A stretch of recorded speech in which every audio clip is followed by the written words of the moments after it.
a very cute picture of there's a man and a woman. They're in an aisle in a supermarket, and they're turned looking at the different products on the aisle. One is an African American man, the other is a Caucasian woman, and they both have baby packs, and their babies are in the back, but the babies are situated. They're turned towards each other. So there's a little African American baby, a little Caucasian baby, and they're reaching out and they're touching each other's noses like across the aisle, while their parents are busy looking at the products. And the tagline, or the line underneath, says, "No one is born with hatred or bigotry." And our Holy Father, Pope Francis, has been speaking about combating indifference amongst the disciples of Christ. And on this sense of this fatal wall of isolation. He calls it a fatal wall of isolation.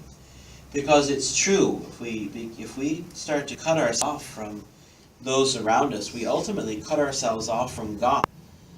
And our faith, they asked Jesus, what's the greatest commandment?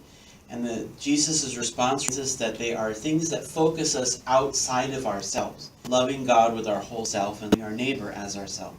That's the greatest commandment. Our greatest way of being disciples is to always look outside of ourselves. Wages of sin are these fatal walls of isolation that we build up around ourselves and cut ourselves off. If you read The Great Divorce by C.S. Lewis, those who are going towards hell, they are isolating themselves. They're depicted as people who continue to build dwellings farther and farther away from each other, the presence of light.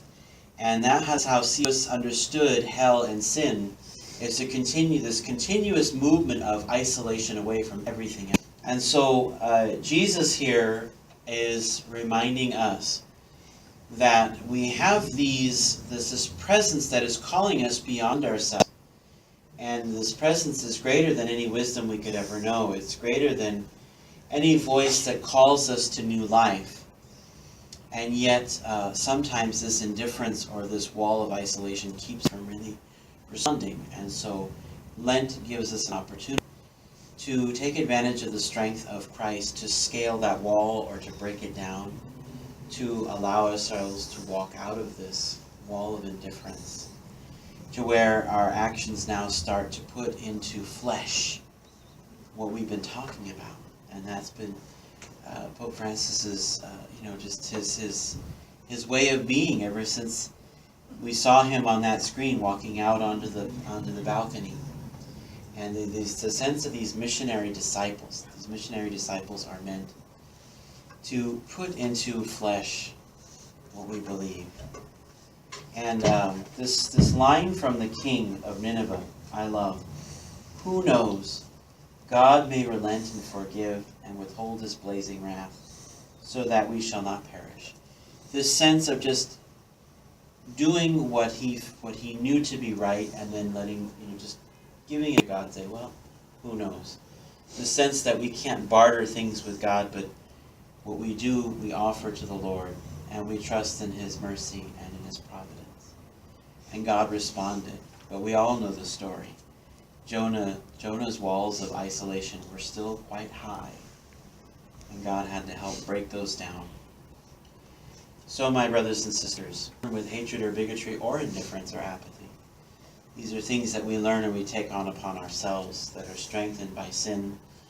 And so, in order to destroy those walls of isolation, of indifference and apathy, Lent calls us to reconnect to charity. The source of charity is the grace of Christ. And the grace of Christ is available to all those who call upon it, to help us scale those walls, to break them down, to reach out in charity, and not be indifferent anymore, but instead to take our faith and put flesh on it.